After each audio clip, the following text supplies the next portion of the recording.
Welcome to Mimir Library, where timeless stories find their voice. This is Chapter 1 of Waves Between Us by Amir Honarmand. Enjoy! The morning sun painted the Mediterranean coastline with strokes of gold and amber as Alara unlocked the wooden door to Totli mornings. The familiar creak of the hinges welcomed her like an old friend's greeting, a sound she'd come to cherish in the 3 years since she'd transformed this once run-down beachfront shack into her dream cafe. She paused for a moment at the entrance, inhaling deeply, letting the day's first sensations wash over her.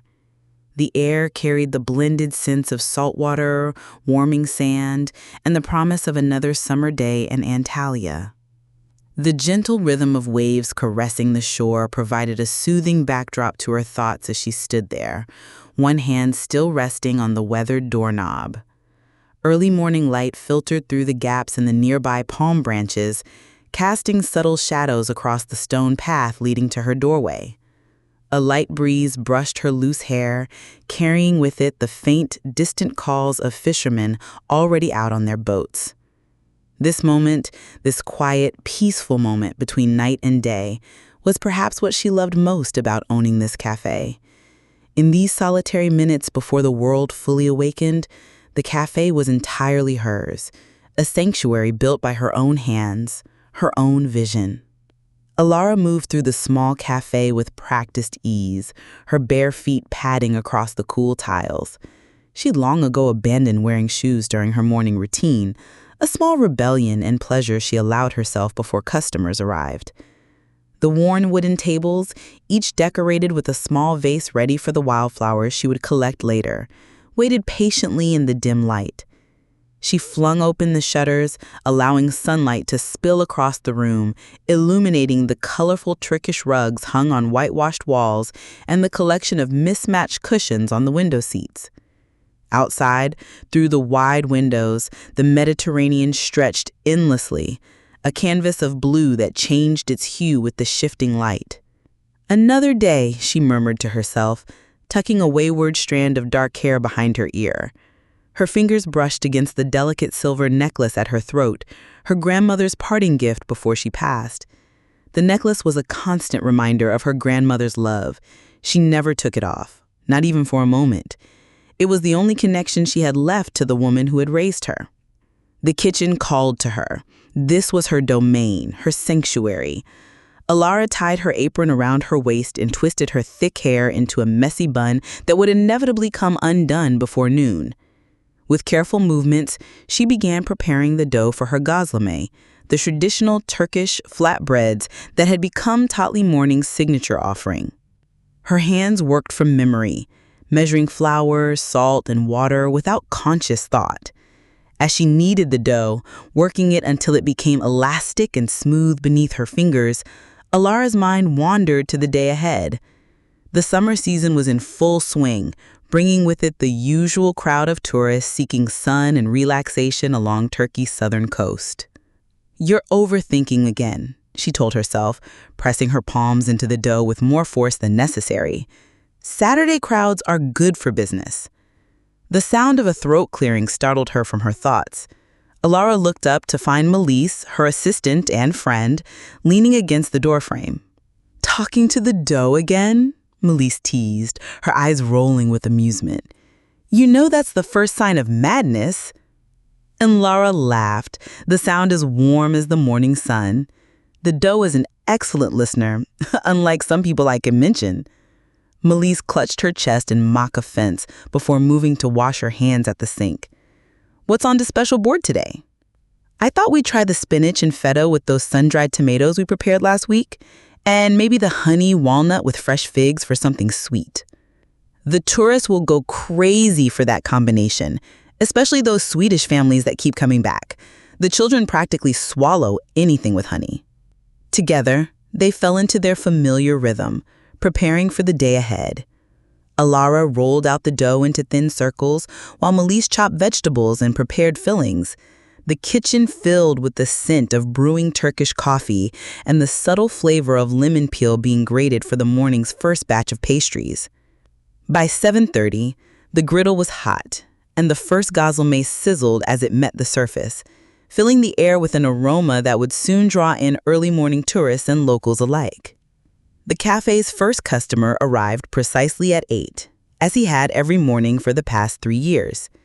Mr. Iden, a retired school teacher who lived in the apartment building up the hill, settled at his usual corner table with a newspaper tucked under his arm. "Good night, Dean, Alara," he called, his weathered face breaking into a smile. "It smells like heaven in here, as always." "Good night, Dean, Mr. Iden," she replied, already pouring his coffee exactly as he liked it, strong with just a touch of cardamom. "The usual?" He nodded, unfolding his newspaper with a satisfying snap. "Why change perfection?" Alara prepared his breakfast, a simple gazleme with spinach and white cheese, and delivered it to his table along with a small plate of olives and sliced cucumber. This ritual, unchanging and reliable, gave her a sense of contentment. This was what she had built, a place where people felt at home, where the food was made with care, where the sea provided a constant, soothing backdrop to daily life. As the morning progressed, the cafe filled with a mixture of familiar faces and new ones.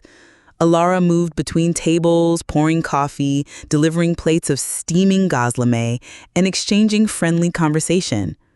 Her hazel eyes crinkled at the corners as she laughed with a group of local fishermen who stopped in after their early morning work.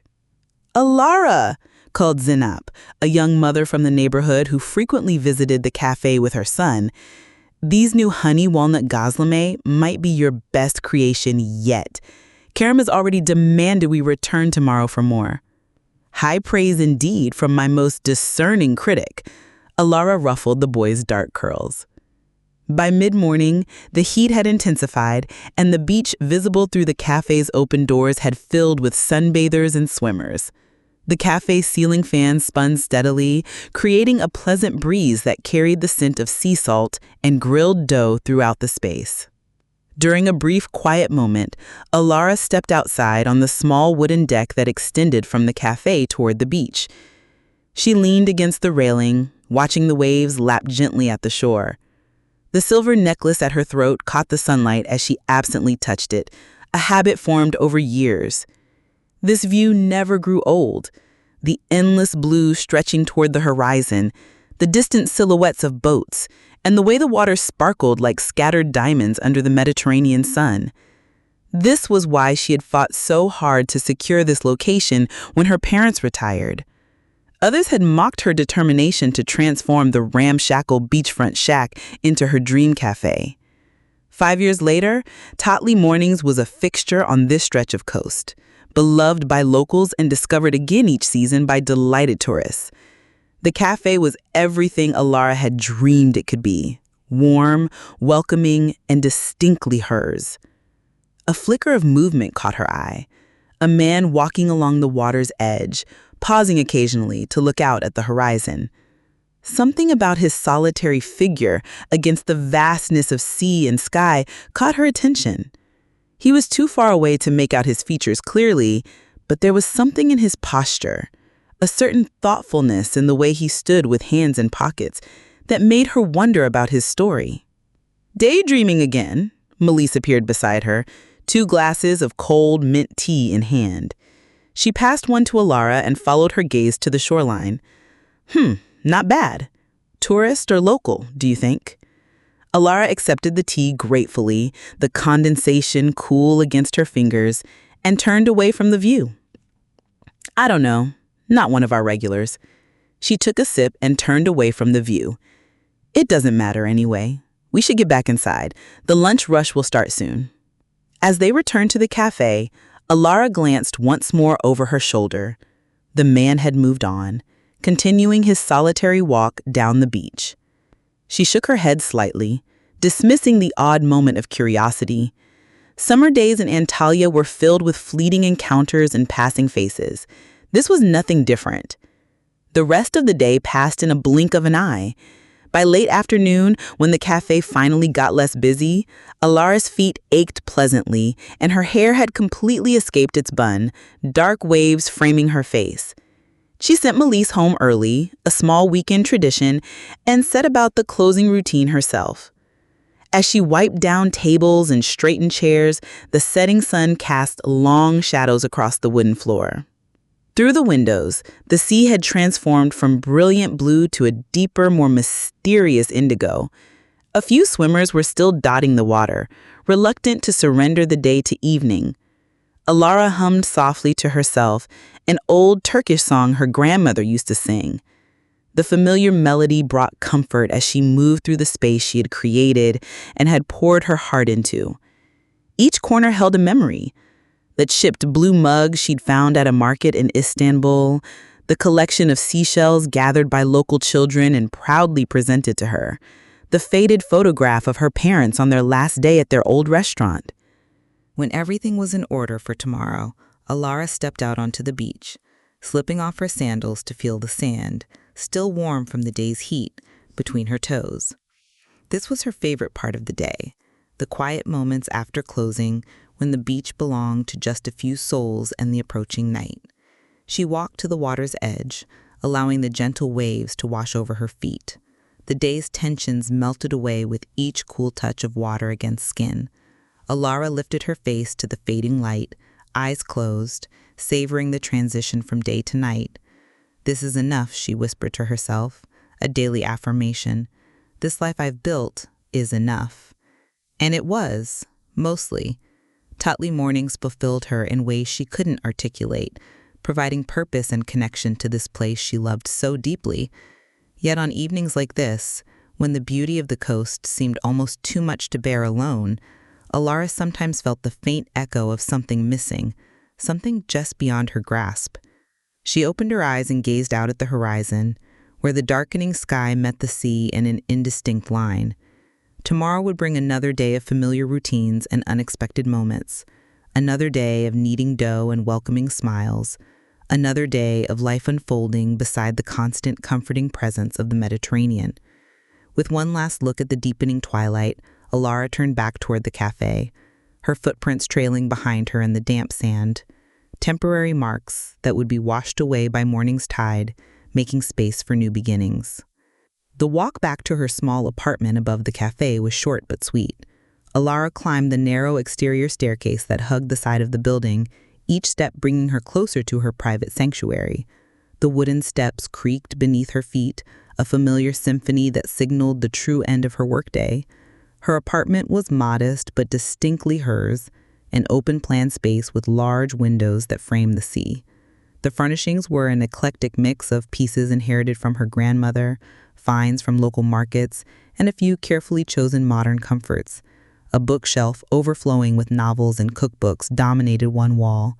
Potted herbs lined the windowsills, their fragrance mingling with the ever-present scent of salt water that drifted through the open windows. Alara dropped her keys into the small ceramic bowl by the door, another of her grandmother's creations, and kicked off her sandals. The cool tiles felt soothing against her tired feet as she padded toward the small kitchen area. Though she spent her days surrounded by food, preparing meals for others, cooking for herself remained one of her simplest pleasures. Tonight, she chose simplicity. A plate of sliced tomatoes sprinkled with sea salt and drizzled with olive oil, a chunk of salty white cheese, and the last piece of bread from yesterday's baking. She carried her dinner and a glass of chilled white wine to the balcony, settling into the cushioned wicker chair that offered the best view of the coast. As she ate, Alara watched the last traces of daylight fade from the horizon. Stars emerged one by one until the sky was a tapestry of distant lights. Below, the gentle rhythm of waves against the shore provided a soothing soundtrack to her solitary meal. Her phone buzzed from somewhere inside the apartment, but Alara made no move to get it. Whoever it was could wait until morning. These quiet evening moments were sacred, a time when she allowed herself to simply be, without the responsibilities that filled her daylight hours. When her plate was empty and her wine glass nearly so, Alara's thoughts drifted to the figure she'd spotted on the beach earlier. There had been something compelling about him, something that had caught and held her attention in a way that was unusual for her, and she couldn't explain it. Perhaps it was simply that he'd seemed so solitary, so serene against the backdrop of tourists who moved in cheerful groups along the shore. "Stop it," she murmured to herself, shaking her head slightly. It was an old habit from childhood, creating elaborate backstories for strangers she encountered. Her mother had always found it amusing, but as Alara grew older, she'd learned to temper this tendency. Still, occasionally, her imagination would latch onto someone and refuse to let go. The distant sound of music drifted up from one of the beachfront bars further down the coast. The summer season brought with it a certain vibrancy to nightlife in Antalya. Restaurants and bars stayed open later, filled with visitors eager to soak up every moment of their Mediterranean holidays. Alara enjoyed the energy of the summer months, even as she sometimes longed for the quieter pace of winter, when the beach belonged primarily to locals and the occasional off-season traveler. She finished her wine and gathered her dishes, carrying them back inside. After a quick wash in the sink, Alara moved through her evening routine, a cool shower to wash away the day's heat and the lingering scents of the kitchen, comfortable cotton pajamas, and a few minutes spent watering her collection of potted plants before reading. Before settling into bed, she stepped back onto the balcony for one last look at the night. The moon had risen, casting a silver path across the dark water. Alara leaned against the railing, savoring the gentle breeze that carried the scent of jasmine from the climbing vine that partially shaded her balcony. "Another day done," she whispered to the night, an echo of her morning greeting to herself. These final moments of her day, these quiet acknowledgments, centered her, was reminding her of the life she had chosen and built for herself. Sleep came easily that night, as it usually did after a day of physical work and social interaction. Alara drifted off to the distant sounds of the sea and the occasional laughter from late-night beachgoers, her dreams filled with indistinct figures walking along endless shorelines. Morning arrived with the first rays of sunlight slipping through the gaps in her curtains. Even though Melissa opened Totley mornings late on Sundays, Alara's body clock rarely allowed her to sleep past dawn. She stretched slowly, enjoying the luxury of a slower start to her day. Sunday was her day for personal projects and small indulgences. After a leisurely breakfast, eaten while perched on her balcony, watching early morning swimmers in the sea, Alara gathered her market basket and a shopping bag. The Sunday market was one of Antalya's small treasures, less touristy than the bazaars in the old town. It was where locals shopped for the week ahead.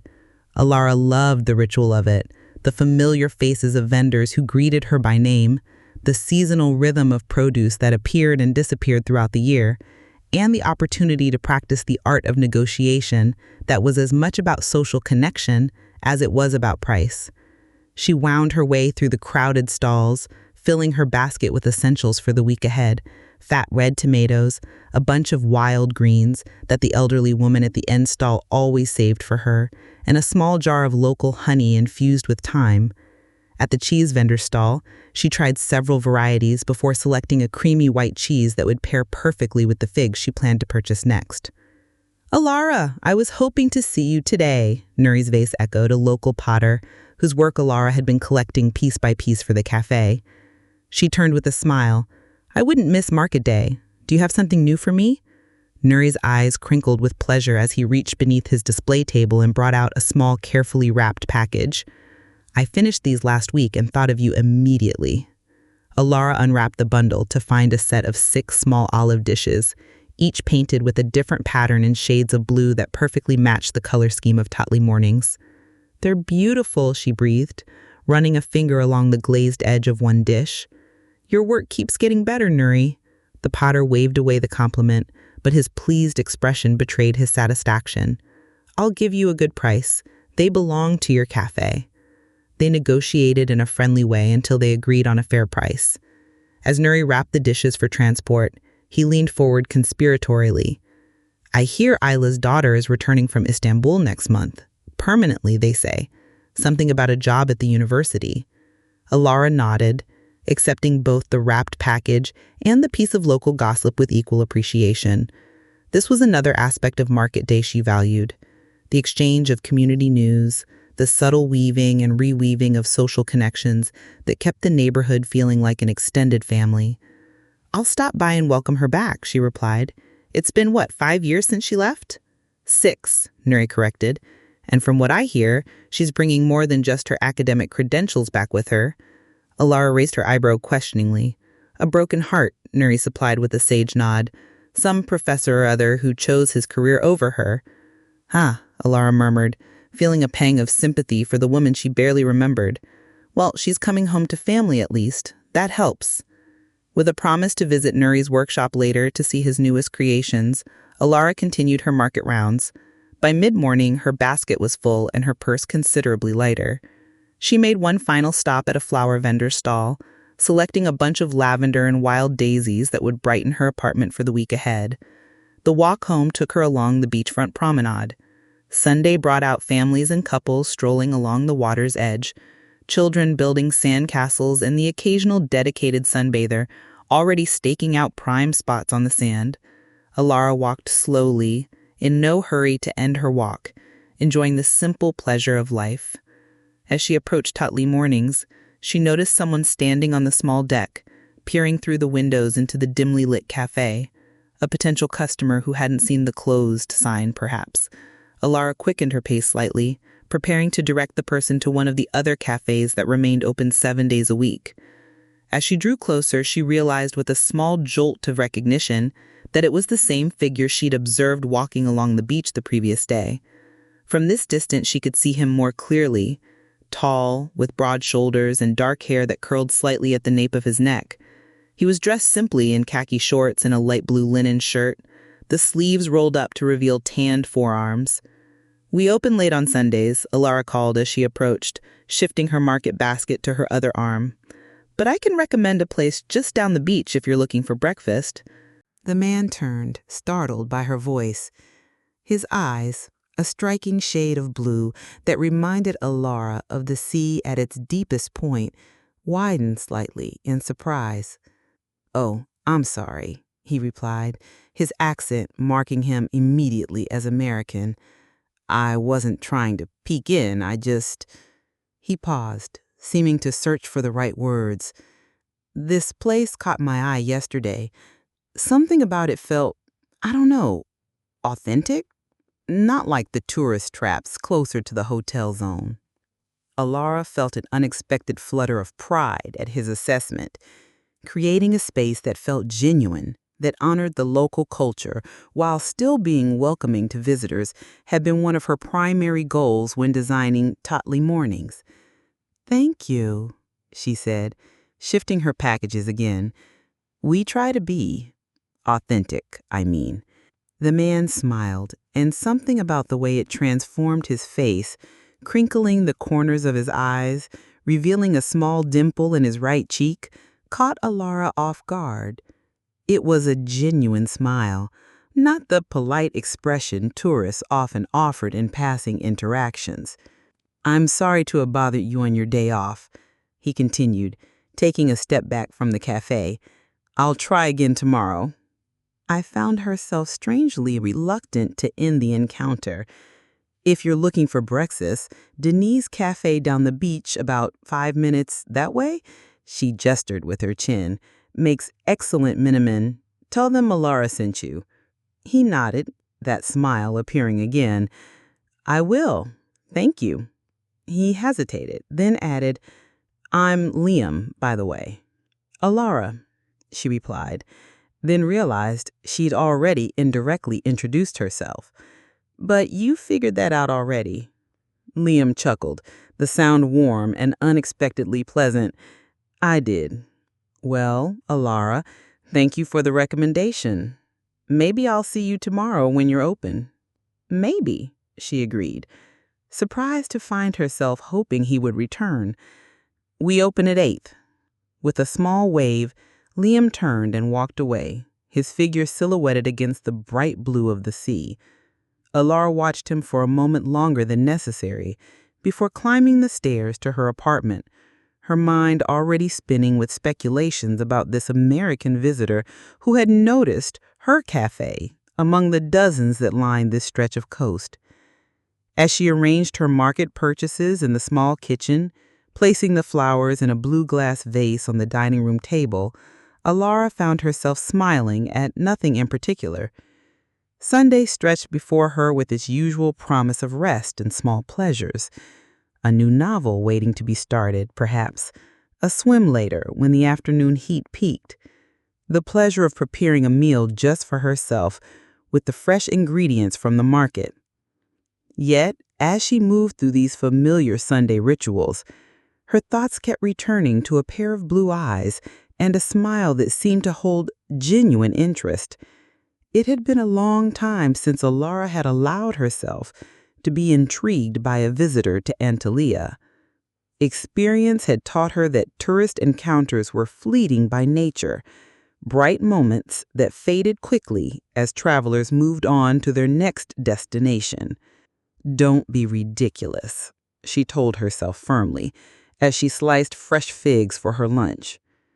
But as she dismissed the encounter, Alara found herself wondering if Liam would indeed return to Totley Mornings the next day, and why the possibility made her feel both nervous and oddly hopeful. The story ends here, but the library is always open. Subscribe for more free audiobooks.